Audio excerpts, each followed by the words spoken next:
देश के कैपिटल यानी हमारी दिल्ली में 2026 के पहले 15 दिनों में ही 800 से ज्यादा लोग गायब हो चुके हैं, जिनमें 500 प्लस तो सिर्फ लेडीज हैं। दिल्ली में 800 लोग 15 दिन में गायब हो चुके हैं भाई, जिसमें सबसे ज्यादा संख्या महिलाओं और बच्चों की है। देश की राजधानी दिल्ली की, जहां से 800 से ज्यादा लोग गायब हो गए हैं महज 15 दिन के अंदर, और लगातार इस पर सवाल भी उठ रहे हैं। इसमें कई सारी महिलाएं, बच्चियां शामिल हैं, और अभी तक आखिर प्रशासन क्या कर रहा था? क्या कभी सुना है कि बजरंग दल ने मिसिंग वुमेन्स के खिलाफ सड़क जाम की है? नहीं सुना होगा, क्योंकि कभी किया ही नहीं है। देश में पॉल्यूशन, अनएम्प्लॉयमेंट, इन्फ्लेशन और करप्शन रिकॉर्ड तोड़ रहा है। लेकिन क्या आपने कभी इन संस्कृति रक्षकों को पॉल्यूशन के खिलाफ प्रोटेस्ट करते हुए सड़कों पर देखा है? बेरोजगारी, क्योंकि ये वो मुद्दे थे जो 2014 में खूब गूंजते थे। तो आज भी वो मुद्दा इतना ही बड़ा है, तो विपक्ष उसे आज के दौर में भुना क्यों नहीं पाता? इसलिए नहीं भुना पा रहा है कि उसके साथ साथ बीजेपी ने एक बहुत मजबूत उनका जो नैरेटिव है, जो हिंदुत्व, राष्ट्रवाद और लाभार्थी, जो individual and house hold level के बेनिफिट हैं, इन तीनों को जोड़कर एक उन्होंने बहुत बड़ी पावरफुल नैरेटिव बनाई हुई है, जिससे कि अगर कुछ परेशानी वाले जो मुद्दे हैं, इसको वो इफेक्टिवली ब्लंट कर पा रहे हैं। उत्तराखंड में ही ना जाने क्या क्या हो गया, लेकिन बजरंग दल बीच में बोलने तक नहीं आई, लेकिन एक दुकान पर बाबा लिखा होने पर दंगा हो गया। ये बाबा की दुकान है, इनके पास हम पहले भी आए हैं। ताऊ जी, ये बाबा नाम हटाओ आप, या तो बाबा बन जाओ। नहीं, नाम से ही तो फर्क है। ऊपर नाम लिखा हुआ है ना, बाबा हटवाओ भी है। हमारे सिद्ध बाबा है, हमें उससे मतलब नहीं है। आप इसे चेंज करवाइए। बाबा शब्द को दूसरी जगह दुकान चेंज करेंगे जब हम ये नाम हटा देंगे, बोला था आपने, है ना? इनका पूरा फोकस वैलेंटाइंस डे आने पर कपल्स को पीटने या फिर दुकान का नाम चेंज करवाने पर होता है। इससे साफ पता चलता है कि ये लड़ाई धर्म की नहीं है, ये लड़ाई है डोमिनेंस की, और ये लड़ाई है डर का माहौल बनाए रखने के लिए। इमेजिन कीजिए, 26 जनवरी का दिन है। रिपब्लिक डे के अवसर पर पूरा देश कॉन्स्टिट्यूशन सेलिब्रेट कर रहा है। एक 70 साल का बुजुर्ग आदमी आराम से अपनी दुकान पर बैठा है, तभी वहां पर अचानक एक भीड़ आती है, शोर मचाती है और धमकाती है। उस वक्त वहां पर खड़े 99.99% लोग आखिर क्या करेंगे, ये आप यहीं पर वीडियो पॉज करके कमेंट में जरूर बता देना। क्या वो वहां से चुपचाप निकल जाएंगे ये सोचकर कि आखिर दो लोगों के बीच के झगड़े में मुझे क्या पड़ना, या फिर वहां पर जो लोग रुकेंगे वो फोन निकालकर वीडियो बनाएंगे कि शायद ये वाली वायरल हो जाए। अब मुझे नहीं पता कि आखिर आप इस सिचुएशन में क्या करोगे, बट ये दिलेर लड़का, नाम है दीपक, उस भीड़ के सामने आता है, उस भीड़ से अकेले लड़ता है और उस बुजुर्ग को बचाता है। बाबा यहाँ पे सिद्धबली एक ही बाबा है, वो है सिद्धबली बाबा। और जितने वो खुले हैं, ये बाबा सिद्धबली स्वीट्स वगैरह क्या है? वो सब हिंदू की दुकान है। तो मुसलमान क्या हो गया? मुसलमान नहीं भैया, बात सुनो। बाबा क्या है?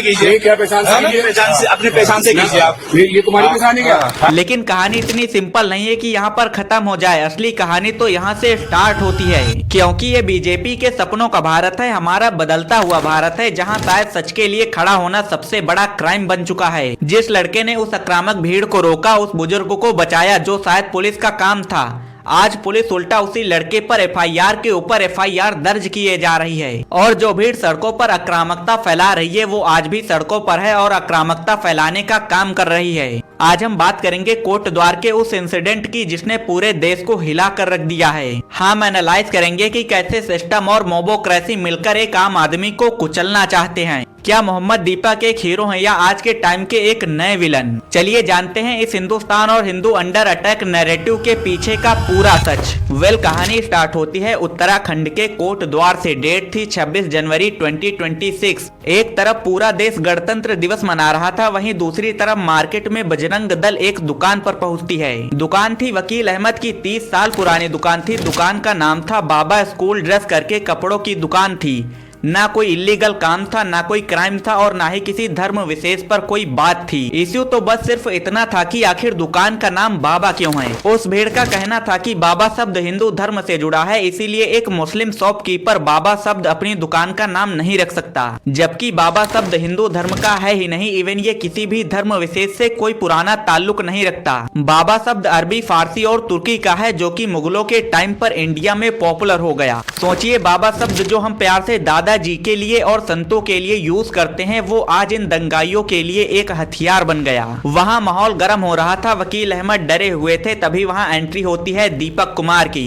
दीपक वहां से गुजर रहे थे और तभी उन्होंने देखा कि एक बुजुर्ग को परेशान किया जा रहा है। दीपक ना तो भागे और ना ही डरे, वो सीधा जाकर उस भीड़ और बुजुर्ग के बीच में दीवार बनकर खड़े हो गए। दीपक ने ना तो कोई मारपीट की, ना ही कोई झगड़ा किया, उसने सिर्फ लॉजिक से बात की कि आखिर ये झगड़ा हो क्यों रहा है। भीड़ ने पलटकर उसका नाम पूछा। सभी को लगा कि दीपक शायद अब डर जाएगा या फिर अपनी आइडेंटिटी छुपा लेगा, लेकिन वहां पर दीपक ने एक ऐसा जवाब दिया जो आज पूरी इंडिया में वायरल है। दीपक ने कहा, मेरा नाम मोहम्मद दीपक है। आपका नाम क्या भैया? अपना नाम? मेरा नाम मोहम्मद दीपक है भाई। मोहम्मद दीपक है आपका नाम? ठीक है, ओके। ये कोई झूठ नहीं था, एक मैसेज था, एक सैट्रिकल जवाब था उस भीड़ के लिए जो हर एक चीज को हिंदू मुस्लिम के चश्मे से देखती है। दीपक का साफ मैसेज था, मैं किसी धर्म विशेष का बाद में हूँ, पहले मैं एक हिंदुस्तानी हूँ।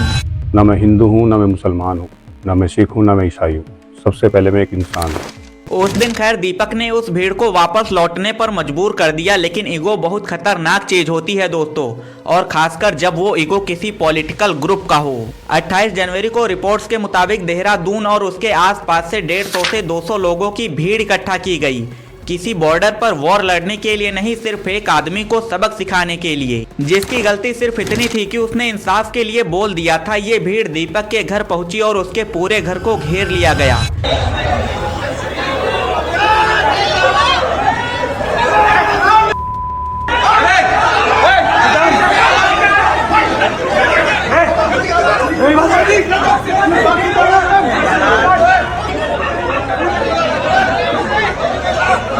और बाद में जो कुछ भी हुआ वो पूरा कैमरे में रिकॉर्ड है। पुलिस वहां पर खड़ी थी, मीडिया भी वहां पर मौजूद थी, लेकिन उनके सामने भी दीपक और उनकी फैमिली को गंदी गंदी गालियां दी गईं। दीपक एक जिम में ट्रेनर है, वो फिजिकली स्ट्रांग है, बट वो भी कैमरे में रोता हुआ नजर आया। ये डर नहीं, ये बेबसी थी। दीपक के सामने उसकी सिंगल पेरेंट माँ को गंदी गंदी गालियां दी जा रही थी, बट दीपक कुछ नहीं कर सका। यहाँ पर सवाल उठता है पुलिस पर, जब एक आदमी के घर को 200 लोग घेर लें तो पुलिस का काम क्या होना चाहिए? ऑब्वियसली लाठी चार्ज करो, किसी न किसी तरह से भीड़ को वहां से खदेड़ दो। लेकिन फिर भी पुलिस वहां पर खड़ी तमाशा देखती रही। क्या पुलिस के हाथ बंधे हुए थे या फिर उसे ऊपर से ऑर्डर था कि कुछ मत करना? अब आते हैं इस कहानी के सबसे शॉकिंग पार्ट पर, यानी लीगल एक्शन। आप अभी तक सोच रहे होंगे कि आखिरकार इतना सब होने के बाद पुलिस ने उन लोगों को पकड़ा होगा जिन्होंने एक बुजुर्ग को धमकाया और एक अकेले आदमी के घर तक को घेर लिया। लेकिन आप यहाँ पर गलत हो। पुलिस ने FIR तो डेफिनेटली दर्ज की, लेकिन दीपक और उनके दोस्त विजय रावत पर, जी हाँ आपने बिल्कुल सही सुना, दीपक के खिलाफ कई धाराएं लगाई गई हैं। Section 115 voluntary causing hurt, section 191 rioting, section 351 and 352 के अंडर क्रिमिनल इंटिमिडेशन। आरोप लगाया गया कि दीपक ने बजरंग दल के कार्यकर्ताओं को उनका काम करने से रोका और उनके साथ बदसलूकी की। ध्यान देना, यहाँ पर बजरंग दल का काम क्या था? एक बुजुर्ग को धमकाना। और दूसरी तरफ जब पुलिस के ऊपर सोशल मीडिया से प्रेशर पड़ा तो पुलिस ने एक FIR बजरंग दल के खिलाफ भी दर्ज की। लेकिन यहाँ पर ट्विस्ट तो देखो, वो FIR अननोन पर्सन के ऊपर है। 30-40 लोगों को अज्ञात दिखाया गया। अज्ञात वीडियो अवेलेबल है, आवाजें समझ में आ रही है, और पुलिस ने मामला अज्ञात के खिलाफ किया। सोचिए, वीडियो में सबके चेहरे साफ दिख रहे हैं, लोकल लीडर्स इंटरव्यू दे रहे हैं, जस्टिफिकेशन दे रहे हैं, धमका रहे हैं, लेकिन पुलिस के लिए अभी भी वो अननोन है। ये हमारा नया इंडिया है, जहां अगर आप इंसाफ के लिए खड़े होते हो तो सिस्टम आपको क्रिमिनल बना ही देगा, जैसे पहले सोनम वांगचुक के साथ हुआ और अब दीपक कुमार के साथ हुआ। लेकिन अगर आप दंगा फैलाने वाली उस भीड़ का हिस्सा बन गए तो आप अननोन रहोगे। अब इस कहानी को जरा सा जूम आउट करके देखते हैं, क्या सच में बाबा शब्द से हिंदू धर्म खतरे में आ गया है? देश के कैपिटल यानी हमारी दिल्ली में 2026 के पहले 15 दिनों में ही 800 से ज्यादा लोग गायब हो चुके हैं, जिनमें 500 से ज्यादा तो फीमेल्स हैं। देश में पॉल्यूशन, अनएम्प्लॉयमेंट, इन्फ्लेशन और करप्शन रिकॉर्ड तोड़ रहा है। लेकिन क्या आपने कभी इन संस्कृति रक्षकों को पॉल्यूशन के खिलाफ प्रोटेस्ट करते हुए सड़कों पर देखा है? अरे एयर पॉल्यूशन छोड़ दो, वो धर्म से नहीं है, लेकिन गंगा तो धर्म से है ना। हम गंगा को माँ बोलते हैं। आज गंगा में कितना भयानक पॉल्यूशन फैलाया जा रहा है, क्या इससे धर्म संकट में नहीं आ रहा? इस पर प्रोटेस्ट करो, हम भी साथ देंगे।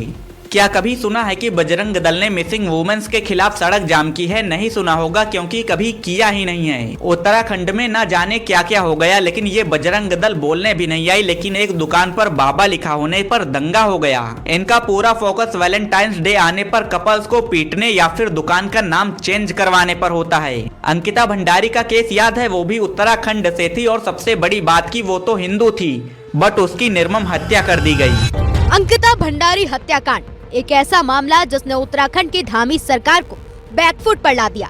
अब इस केस को लेकर उत्तराखंड की राजनीति में भयंकर उबाल है, क्योंकि भाजपा के राष्ट्रीय महामंत्री और उत्तराखंड प्रदेश प्रभारी दुष्यंत कुमार गौतम का नाम इसमें उछाला जा रहा है। उस केस में मैं अक्यूज्ड सिस्टम के साथ जुड़ा हुआ था, बट वहां पर ये ऑर्गेनाइजेशन कहाँ थी? आखिर वहां पर जस्टिस फॉर हिंदू डॉटर के नारे क्यों नहीं लगाए गए? इससे साफ पता चलता है कि ये लड़ाई धर्म की नहीं है, ये लड़ाई है डोमिनेंस की, और ये लड़ाई है डर का माहौल बनाए रखने के लिए, ताकि एक आम आदमी असली मुद्दों पर सवाल ही न पूछ सके, बस हिंदू मुस्लिम में ही उलझा रहे। एक और बात जो कि नोट करने वाली है, दीपक खुद एक कट्टर हनुमान भक्त है। उसके जिम्मे सोशल मीडिया पर हनुमान जी की तस्वीरें लगी हैं। तो क्या जो बजरंग दल खुद को हनुमान जी की सेना बोलती है, वो खुद एक हनुमान भक्त पर ही हमला कर रही थी? दीपक ने यहाँ पर सिखाया है कि आखिर हिंदुइज्म है क्या। असली धर्म कमजोर को सताना नहीं, बल्कि कमजोर की रक्षा करना है। लेकिन दुख की बात यह है कि दीपक आज अकेला पड़ गया है इस सिस्टम के आगे, क्योंकि हम सब चुप हैं। हम वीडियो देखते हैं, लाइक करते हैं, फॉरवर्ड करते हैं और सोचते हैं चलो किसी ने तो कुछ किया, लेकिन जब बारी रोड पर उतरने की आती है तो कहीं ना कहीं हम सब डरते हैं। अगर आज हम दीपक के लिए आवाज नहीं उठाएंगे तो अगले दिन जब यही भीड़ आपके घर आएगी तो सामने खड़े होने वाला कोई नहीं होगा। दीपक ने अपनी तरफ से पहल की है। उसने बताया है कि आखिर नफरत की बाजार में मोहब्बत की दुकान खोली कैसे जाती है, बट अब बारी हमारी है। इस वीडियो को शेयर कीजिए ताकि दीपक की दिलेरी छुप न जाए, क्योंकि सच फैलाना भी देशभक्ति है, वरना झूठ के लिए तो हमारी मीडिया बैठी ही है। मैं मिलूंगा आपसे अगली वीडियो में एक और नई कड़वी सच्चाई के साथ। तब तक के लिए सतर्क रहिए और सवाल पूछिए। Best of luck.